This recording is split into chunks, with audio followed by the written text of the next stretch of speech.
What's going on, everybody? Nelside Gaming here once again with another video, and today we are looking at my Varina Lich Queen Zombie Tribal Deck.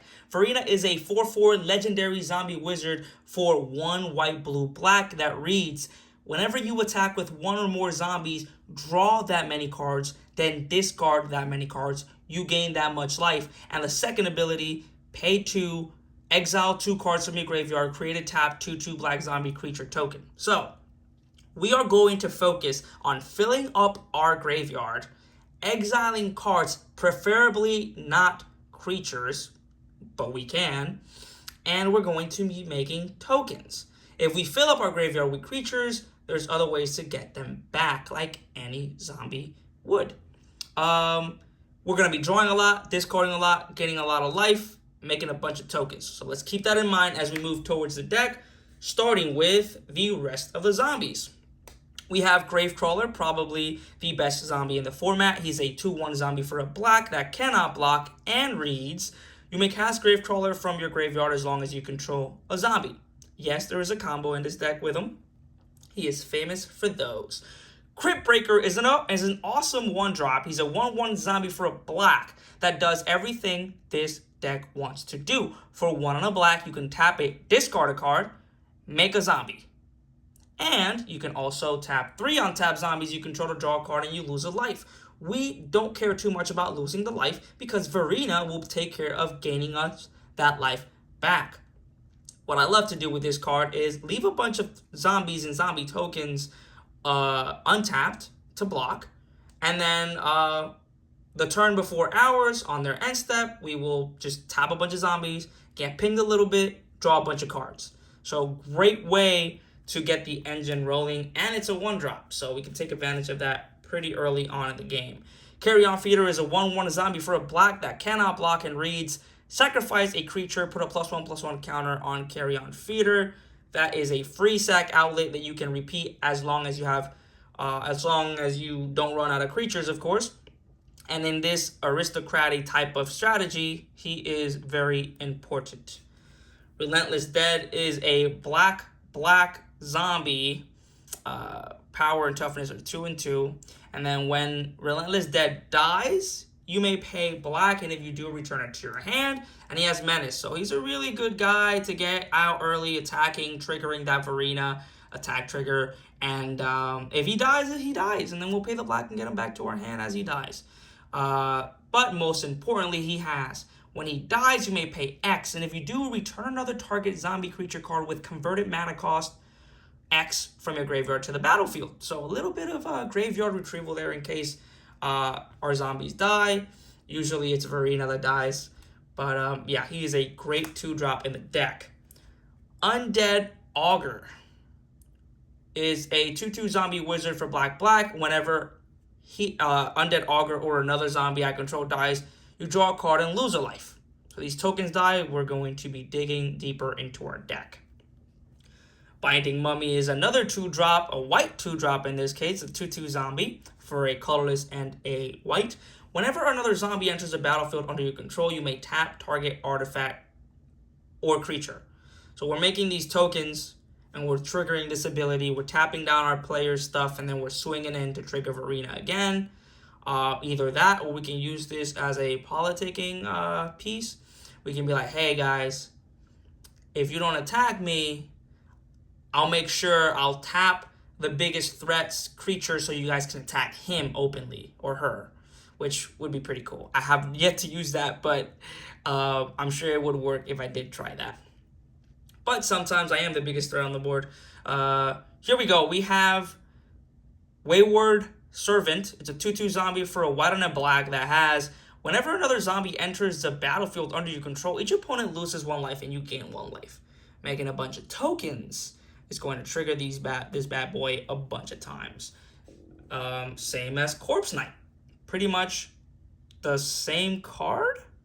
Let me see if there's a difference. Nope, you do not gain the life. So it's not as good as Wayward Servant, but it is the same effect without gaining that life. Headless Rider. It's a 3/1 zombie for 2 and a black. Whenever Headless Rider or another non-token zombie you control dies, create a 2/2 black zombie creature token. So very, very on theme. Midnight Reaper. It's a 3/2 zombie knight for 2 and a black. Whenever a non-token, sad face, creature you control dies, Midnight Reaper deals 1 damage to you, and you draw a card. Plague Belcher, a 5/4 zombie beast for 2 and a black. It has Menace. When he enters the battlefield, put 2 -1/-1 counters on target creature you control. And whenever another zombie you control dies, each opponent loses 1 life. So it's a big creature. It has Menace, so we're going to attack with it without being as fearful. And it's going to trigger Varina. And then when zombies die, well, we get to ping the rest of the table. Diagraph Colossus is a 2/2 zombie giant for 2 and a black. When he enters the battlefield, he enters with a +1/+1 counter on it for each zombie card in your graveyard, which we might take advantage of, or we might not, we don't know. But whenever you cast a zombie spell, you create a tap 2/2 black zombie creature token. So more token creation. Death Baron is a 2/2 zombie wizard for 1 black. Skeletons you control and other zombies you control get +1/+1 have death touch. So another way to kind of intimidate our opponents into not blocking, and we get a bunch of triggers on Varina. And he's a lord, so he's got the +1/+1 anthem as well to make them just a tiny little bit bigger. But those things add up. Zombie Master is a 2/3 zombie for 1 black. He gives all zombies pay a black and regenerate and Swamp Walk. So that is perfect because we have a couple of ways to give people swamps, let's just say. Zombie Master, great to have in the deck. Lord of the Undead is a 2/2 zombie lord for 1 black. All zombies get +1/+1. That has an errata that says all other zombies. I mean other zombies, not all. And then it has pay a colorless and a black and tap this and return target zombie card from your graveyard to your hand. So very, very good zombie. Diagraph Captain is another lord. It's a 2/2 zombie soldier for 1 black. Has Death Touch. Other zombie creatures you control get +1/+1. And whenever another zombie you control dies, target opponent loses 1 life. So not as good as the ones that ping all the opponents, but in an infinite loop, it doesn't make a difference. Now, we're not shooting to do an infinite loop. If it happens with the Gravecrawler combo, then it happens. But we're not shooting for that. We're trying to make a lot of tokens and win that way. So one of the ways to give people swamps is with this guy, a 2/2 zombie called Zombie Trailblazer. He costs black. You can tap an untapped zombie you control. Target land becomes a swamp until end of turn. And you can tap an untapped zombie you control to give target creature Swamp Walk until end of turn. Very beautiful art. I love this card. With 3 black pips, he is kind of difficult to pull out early game. But later on in the game, when we do have a bunch of tokens to tap and do this effect, it's great. Once we have Urborg out, we don't even need to use his first ability. We can tap our zombies to do the second ability, unless Zombie Master is out on the board, which in that case, we wouldn't even need Zombie Trailblazer. Lich, Lord of Unks. So, this is a 2/2 zombie wizard for 1 black that has tap a blue and a black, tap it, and put a 1/1 blue and black zombie wizard creature token into play. So very on theme, we're making a token here, but he could be a combo piece with that second ability that says, pay blue, black, target player loses X life and puts the top X cards of his or her library into his or her graveyard where X is the number of zombies you control. We would much rather win without the infinite combo, like I said. We want to be able to have a bunch of mana, to activate this a couple times. And just, if we have a very large zombie board presence, we should win that way. Now, with Gravecrawler out, and 2 other combo pieces, we could create infinite zombie tokens, and then infinite mana as well. We can either make 100,000 zombies and just activate this once, or we can just make 1 zombie token and activate this infinitely after we sacrifice a bunch of them for mana. Anyways, it gets confusing. It's pretty simple. It's pretty boring. I try not to do it. Let's try to win by having a bunch of zombies and activating this 1 or 2 times. And if we don't, he can always just make us 1/1 tokens. Tormach the Desecrator is a 4/2 legendary zombie wizard for 3 and a black that reads, whenever one or more cards leave your graveyard, create a tapped 2/2 black zombie creature token. So, it says 1 or more. So if we have a mass retrieval, something that gets 5, 6, 7 zombies out, this only triggers once. But if we're activating an ability more than once, for example, Varina's ability, in which we pay 2 to exile 2 cards from our graveyard, that is 1 instance. So if we do that 3 times, we're exiling 6 cards, but this triggered 3 times, so we create 3 2/2 tapped black zombie creature tokens on top of the tokens that Varina is making as well. So very nice synergistic piece with Varina. And he works when you're retrieving from the graveyard, when you're exiling from your graveyard. As long as as cards are leaving the graveyard, then this bad boy will trigger. Wonder is not a zombie. It's a 2/2 incarnation for 3 and a blue. Has flying, and as long as he's in your graveyard and you control an island, creatures you control have flying. So we want to chuck this in the graveyard so that all our creatures are flying, and then we can start swinging in the air, triggering that Varina ability. Now we gotta make sure we have that island though. Then we have Undead War Chief, a 1/1 zombie for 2 black. Zombie spells you play cost 1 less to play. And then zombies you control get +2/+1. So very, very nice. A little bit on the expensive side. I gotta make sure that the zombies you control include him. But it probably does, because it doesn't say all zombies like the other one, which they errated. But we'll see. I'll look it up and probably put it in the description. But just lowering the cost of your zombies is a great thing to have in a zombie tribal deck. Wilhelt the Rockcleaver. So he is a combo piece, mostly. He is a 3/3 legendary zombie warrior for 2 blue-black. He reads, whenever another zombie you control dies, if it didn't have Decayed, create a 2/2 black zombie creature token with Decayed. So if our zombie tokens die, if they didn't have Decayed, we'll make another one. So it doesn't even matter if they're non-token. It just says zombies. And at the beginning of your end step, you may sacrifice a zombie if you do draw a card. We haven't gotten to that piece, so I'll talk about the combo when we get to the final piece of the combo. So far, keep in mind, Gravecrawler and this guy are part of the combo. And even if we don't do a combo, just that ability alone, making sure that our zombies, when they die, we just get a little bit of value out of them before they die. And in an aristocratic deck, is perfect. Wilhelt is one of the best zombies in the deck as well. Bone Miser is a 4/4 zombie wizard for 4 and a black, and this guy is one of the MVPs in this deck because he reads, whenever you discard a creature card, create a 2/2 black zombie creature token. Whenever you discard a land card, add 2 black mana. And whenever you discard a non-creature, non-land card, you will draw a card. Varina is going to constantly make us discard cards. So we're going to constantly be getting this. Now, we choose what we discard. So I would advise that if it's Varina that's discarding your cards, stay away from discarding a land card unless you have instants or abilities that you can activate. For example, Varina's ability you can activate during the attack phase at instant speed. So keep that in mind, because your mana will evaporate or fizzle as you move from one phase to another. This is going to trigger on Varina's attack trigger. So you want to make sure that you either draw or create zombies, or if you are making mana, you're responding to the ability to Varina's.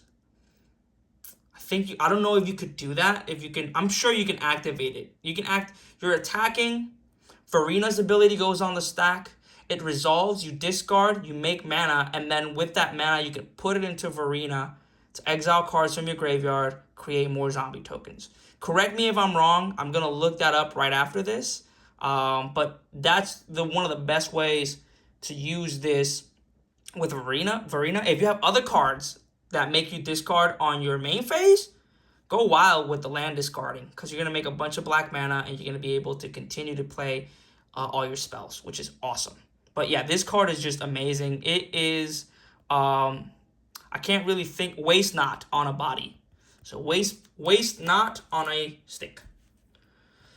All right, here we have the first non-zombie creature other than, no, Wonder was the first. Anyways, this is a 5/4 demon for 3 black. Its name is Archfiend of Ifnir. He has flying. Take a look at this. Whenever you cycle or discard another card, put a -1/-1 counter on each creature your opponents control. So let's say you attack with 5 zombies. You are drawing 5, discarding 5, and putting 5 -1/-1 counters on all the creatures your opponents control. That's on an attack trigger. So that's before blocks. So they don't have anything to block now with.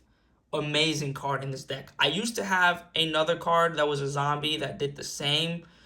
It wasn't the same. It was similar. It just said whenever a zombie comes into play, all other creatures your opponents control get -1/-1 until end of turn. This I find is a lot better. Even though it doesn't synergize with the creature type, it doesn't matter. It's the cycling and the discarding. It's amazing. Anyways, one of the best win cons in black is Grey Merchant of Asphodel or Gary. It's a 2/4 zombie for 3 black. When he enters the battlefield, each opponent loses X life, where X is your devotion to black. You gain life equal to the life lost this way. So, comes in, if your devotion is 7, you deal 7 to each opponent, you gain 21. Get this bad boy in the graveyard, bring him back, trigger that ETB again. You might just have a game wrapped up around your finger because you're going to win. Anyways, see DC, Undead Vizier. Just a way to tutor. He's a 4/6 zombie Naga for 3 black. He has Death Touch and Exploit. When this creature enters the battlefield, you may sacrifice a creature. You can sacrifice himself, which is usually what I do. And when he exploits your creature, you must search your library for a card and put it into your hand and shuffle your library. So go get whatever you might need at that moment. And it's retrievable. You can do it over and over again. The Scarab God, another non-zombie card. It's a 5/5 legendary god for 3 blue-black. At the beginning of your upkeep, each opponent loses X life and you scry X, where X is the number of zombies you control. I like that. And then 2 blue-black, exile target creature card from a graveyard. Create a token that's a copy of it, except it's a 4/4 black zombie. And when he dies, you return to the owner's hand at the beginning of the next end step. So even though it's not a zombie, it is helping us tremendously, especially when we have a board full of zombies. God Eternal Oketra is a 3/6 legendary zombie god for 3 white, has double strike, and whenever you cast a creature spell, create a 4/4 black zombie warrior creature token with vigilance, and when she dies or is put into exile from the battlefield, you may put it into its owner's library third from the top. So, we are making a bunch of tokens off of this, especially with the lower cost zombies, and especially with 2 other enchantment cards in this deck that you will soon see. Vengeful Pharaoh is a 5/4 zombie for 2 black. The only reason this card is in the deck is because I would chuck this thing in the graveyard, because it says whenever combat damage is dealt to you or a planeswalker you control, if Vengeful Pharaoh is in your graveyard, destroy target attacking creature, then put Vengeful Pharaoh on top of your library. So you're gonna chuck this in the graveyard as much as you can, and then people are going to be a little scared of attacking you, because if they hit you, you will be destroying their creature. So depending on the deck, this might be really useful. I like this guy a lot, just like Wonder. And then one of the MVPs of the deck, 2 of them, is Reconnaissance. So Reconnaissance is an enchantment for a white. This is a very controversial card. There's games where people tell me, no, you can't do that. Yes, I can. I have looked into it. I've watched videos on it. I've looked up the ruling. It has an ability that says, pay 0. Remove target attacking creature you control from combat and untap it. That creature neither deals damage or receives damage this turn. So people are like, wait, you can only activate that before damage, and if you activate it, then it doesn't deal or receive damage. I'm like, all right, so check this out. There is an end of combat step after damage has been dealt. You activate that, you remove your card from combat after damage, your creature from combat after damage has been dealt. You cannot prevent something that has already been done. Preventing means you prevent. It's already been dealt, you cannot prevent it. So the way I use this is I attack with everything. Whatever gets blocked that will die, I'll remove before damage. And whatever goes through or will kill their creatures, I remove after damage, giving all my creatures pseudo-vigilance and a way for me to just, kind of control what happens. The reason why this card is in this deck, I want my creatures to attack without the fear of them dying or because I want those triggers from Varina. If you guys have any questions about this card, look it up. I guarantee you what I just said is what it does. A lot of people get pretty iffy. They're like, no, there's no way, that's broken. I'm like, welcome to Commander. Thalman Gate. It's an artifact that does a very similar thing without the pseudo-vigilance, so not as good. It prevents all combat damage that will be dealt to attacking creatures I control. So I just attack with everything and just, hey guys, block if you're going to block. I just want these triggers. Patriarch's Bidding. So here's a couple cards that will let me get my zombies back. It will help opponents. It's a sorcery for 3 black that says each player chooses a creature type. Each player returns all creature cards of a type chosen this way from the graveyard to the battlefield. So it will help my opponents, but it will very likely help us the most. Same with Living Death. Preferably, I like to use this when my graveyard is stacked with creatures and everybody else has creatures and I'm not. And I don't have a lot of creatures. Because it says, it's another sorcery for 3 black that says each player exiles all creature cards from his or her graveyard, then sacrifices all creatures he or she controls, then puts all cards he or she exiled this way onto the battlefield. Kind of like a flip-flop effect. I really love it. It's like a pseudo board wipe. And then Zombie Apocalypse, another kind of less powerful pseudo board wipe. It's a sorcery for 3 black. You return all zombie creature cards from your graveyard to the battlefield tapped, and then you destroy all humans. We have one reanimation spell in this deck, and it's the best one of them all. It's Reanimate Sorcery for black. You put target creature card from a graveyard onto the battlefield under your control. You lose life equal to its converted mana cost. Why this is in here? Why not? Usually my other zombie decks have a lot of these, but in this one, I want to prioritize the exiling to make tokens. This is a card I recently added to the deck. It's Argivian Find. It's an instant for a white, and it returns target artifact or enchantment card from your graveyard to your hand. This was a card I saw in a video of underrated or obscure cards that nobody plays, or not a lot of people play, but they should. And I had to add it to this deck because if Reconnaissance is destroyed, or Domingate, or Ferexian, you'll see the other enchantments and artifacts in this deck. This is just a piece that is really, really helpful. Toxic Deluge is a sorcery for 2 and a black, and it's pretty much a board wipe. You pay X life, and all creatures get -X until end of turn. Cyclonic Rift, yeah, everybody knows this card. You definitely always want to overload it, and you put you return each non-land permanent you don't control to its owner's hand as long as you're paying the overload cost. Swords to Plowshare, just a nice little 1-drop removal, probably the best removal in white for creatures. You exile it, and its controller gains life equal to its power. Pongify is a blue removal, 1-drop. It's 1 blue for destroy target creature. It can be regenerated. Its controller creates a 3/3 green ape creature token. We do not care about that 3/3. And neither do we care about Swan Song's 2/2 bird. Swan Song is an instant for a blue that counters target enchantment, instant, or sorcery spell. Its controller puts a 2/2 blue bird creature token with flying onto the battlefield. An offer you can't refuse. Probably one of my favorite counter spells. It's an instant for a blue, counter target non-creature spell. Its controller creates 2 treasure tokens. Those treasure tokens they cannot use to counter your spell, because the only way they get those treasures is if this card resolves. Keep that in mind, guys. Don't let people use your treasures to counter spell. You're an offer you can't refuse. Mana Drain. Yeah, need I say more? Awesome. Fierce Guardianship. I don't need to say anything. Free counter spell. If I have my commander out. And here's some token creation. Dreadlord Invasion is an enchantment for 1 and a black, and at the beginning of your upkeep, you lose 1 life and amass 1, which means you put a +1/+1 counter on an army, and if you don't control 1, you create 1 and put that +1/+1 counter on it. And whenever a zombie you control with power 6 or greater attacks, it gains lifelink until end of turn. So just a way for us to keep a zombie on the board at all times, pretty much. As long as we're sacrificing or attacking with it. Well, it doesn't have haste, but probably sacrificing it to be able to make one. And if we don't, we'll just make it bigger and bigger until he's a 6 attack and get that lifelink. Zombie Infestation is a card that was in the deck and then taken out of the deck and then in the deck and then taken out.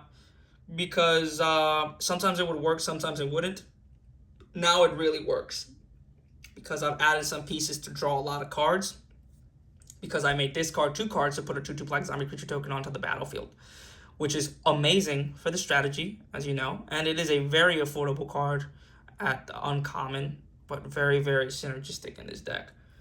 Black Market Connections is an enchantment that I have added to every single one of my black decks. It's an enchantment for 2 and a black that says at the beginning of your pre-combat main phase, choose 1 or more, sell contraband, buy information, or hire a mercenary.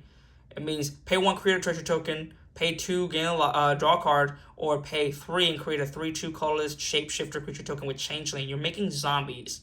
So be careful with this. You don't want to kill yourself with it. But in a deck like this, where you're constantly gaining life, it is a absolute must-have. Just gotta include it. Necro Duality is an amazing card in this deck. It's an enchantment for 3 and a blue. Whenever a non-token zombie enters the battlefield under your control, create a token that's a copy of that creature. So ETBs, double, anything. Yeah, just having double everything. Every non-token creature, every non-token zombie that you play, or it doesn't say cast, when it enters the battlefield. So if you're getting stuff from the graveyard, putting it back into the battlefield, and this is out, yeah, you're getting double zombies. And there's a way for us to get quadruple zombies. Stay tuned. Here it is, Anointed Procession. An enchantment for 3 and a white. If an effect will create 1 or more tokens under your control, it creates twice that many tokens instead. So not quadruple, sorry, just double. So you make a token, instead you would make 2 tokens. So pretty sick. Especially with all the cards in our deck. Like this one. Tombstone Stairwell. An enchant world enchantment for 2 black.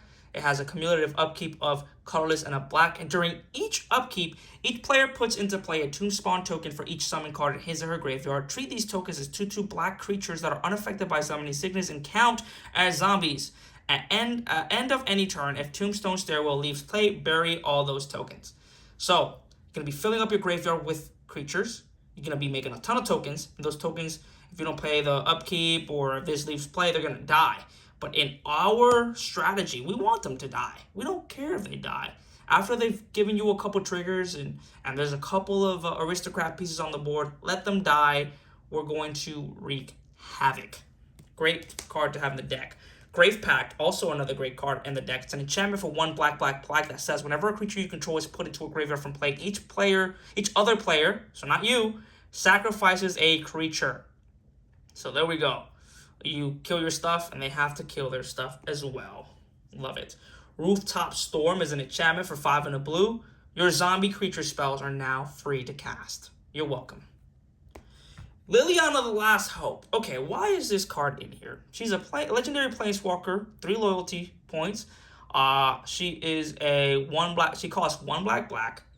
She has +1. Up to 1 target creature gets -2, -1 until end of turn. So good way to get rid of some mana dorks or small stuff. Has -2. Mill 2 cards, then you may return target creature card from your graveyard to your hand. Not bad. But the -7, which we can get there relatively easy, I'd say. The reason being she costs 3, so she can be down as soon as turn 3. I don't think she's going to be targeted that much because her first 2 abilities aren't that great. But if somebody smells it from a mile away, they're going to be scared of you get an emblem with at the beginning of your end step, create X 2/2 black zombie creature tokens where X is 2 plus the number of zombies you control. So make a bunch of zombies. If I were to cut a card from this deck, it would probably be this one. But I love the art. And it's still synergistic. Here we have some ramp spells. Soul Ring, Mana Rock, so why not? Arcane Signet, why not? Felwar Stone, why not? Talisman of Dominance, Demir's Signet, and Urza's Incubator. An artifact for 3 that when it comes to the battlefield, you choose a creature type, and the creature spells of the chosen type cost 2 less to cast. Very nice. So Sensei's Divining Top is a great card in this deck because Bolas Citadel is in this deck. You can read it, know what it does. There's another card, Helm of Awakening, that I want to add in this to make Sensei cost 0 so that I can just pretty much keep playing stuff off the top of my deck.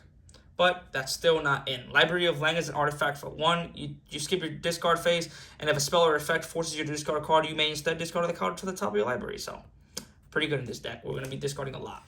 Ferexian Altar is the third piece of the combo. It's an artifact for 3. Free sacrifice outlet that says sacrifice a creature at 1 mana of any color. If you have Will Help out, and you have Gravecrawler out, you'll sacrifice Gravecrawler to this, making 1 black. You will make a 2/2 zombie token with Decayed because of Will Help. You're going to cast Gravecrawler from the graveyard with that black mana you floated. Repeat the process. Make infinite zombies with Decayed. Make an X amount. Let's say you make 100. Then you sacrifice that 100, and you got 100 black. Actually, 100 mana of any one color. So, in theory, you can have infinite mana or infinite tokens, infinite ETB triggers for whenever a zombie enters the battlefield, or infinite death triggers. So this and this Gravecrawler, I'm sure there's other pieces in here, but let's just talk about those for now. That can make you go infinite, just a payoff, and you win the game. Not my favorite way, but this card, if it doesn't go infinite, is still very useful. Okay, Alheimer's Archive for 5. It's a legendary artifact for 5. If you would gain life, you gain twice that much life instead. Great, Varina's going to be doing a lot of that. If you would draw a card except the first one you draw in each of your draw steps, draw 2 cards instead. Great, we're going to be doing a lot of that. Bolas Citadel, of course, we need to have it. Awesome, awesome card. Heuristic Study, where you pay the 1. Gotta have it. Kindred Discovery. It's an enchantment, 3 blue. Whenever it enters a battlefield, I choose a creature type, zombies. Whenever a creature you control the chosen type enters a battlefield or attacks, draw a card. That includes tokens. So very, very nice draw card. Enlightened Tutor is a way for us to get those enchantments and artifacts that we want and need. Entomb is a way for us to get any card that we want into the graveyard, such as Wonder or the Pharaoh, or if we want to get Gravecrawler in there, or we want to get CDC in there to reanimate. Whatever we may need, Entomb will take care of it. Demonic Tutor, best tutor in the format. Just get anything you want, put it in your hand. Let's go ahead and start with the land package. We have Urborg, Tomb of Yawgmoth. Each land is a swamp in addition to its other land type. So everybody's going to have swamp. So those swamp walk enablers are going to be doing great work. Crypt of Agadim. It comes in tap, but if you pay, it could give you a black, or you can pay 2, tap it, and it gives you a black for each black creature in your graveyard, which is awesome. So that's why I try to stay away from exiling those creatures. Shizo, Death Storehouse, just a way to give fear to our commander, or any legendary creature that we might have. You can also use this as a politicking, because notice it says target. So you can be like, hey, guys, I'm going to let you attack him. He's going to have fear. And in this case, he's going to be unblockable pretty much for you, because he doesn't have a black or an artifact creature. So if you don't attack me next turn, boom, got yourself a politicking piece. Nikto Shrine to Nyx, tap 2, tap it, gives you so it gives you choose a color and adds to your mana pool any amount of that devotion that you have with that color. So pretty freaking awesome. Reliquary Tower is the only way in this deck to not have a maximum hand size. Take that back. There's 2 ways. Library of Lang also. Field of the Dead, probably the best utility land in this tribe, or just overall. Cabal Coffers, tap 2, tap it, add. This is especially good when Urborg is out. So sometimes what I do is with Demonic Tutor, instead of tutoring for combo pieces, I just look for Urborg so that the other lands can do their thing. Command Tower, Secluded Courtyard, Polluted Delta, Godless Shrine, Hallowed Fountain, Watery Grave, Morphic Pool, Sea of Clouds, Deserted Beach, Shipwreck Marsh, Drowned Catacomb, Isolated Chapel, Underground River, Tainted Field, Sunken Ruins, an Island, a Plains, and 3 snow-covered swamps, a tundra, a scrubland, and an underground sea for the lands. And that, my friends, is my Zombie Tribal Varina deck. We are going to be drawing a ton of cards, discarding a ton of cards, making a ton of zombies, sacrificing those zombies, getting value. And if a combo happens to come along, then it does. But that's not what we're shooting for. Anyways, guys, I really appreciate you guys watching the video. If you like the video, it'll really help the other videos get seen. And eventually, I want to start editing these videos and getting more production quality. But I want to get in the habit of getting these out consistently first, and then go from there. Anyways, like I said, thank you guys for watching. Until next time, Nelside Gaming out.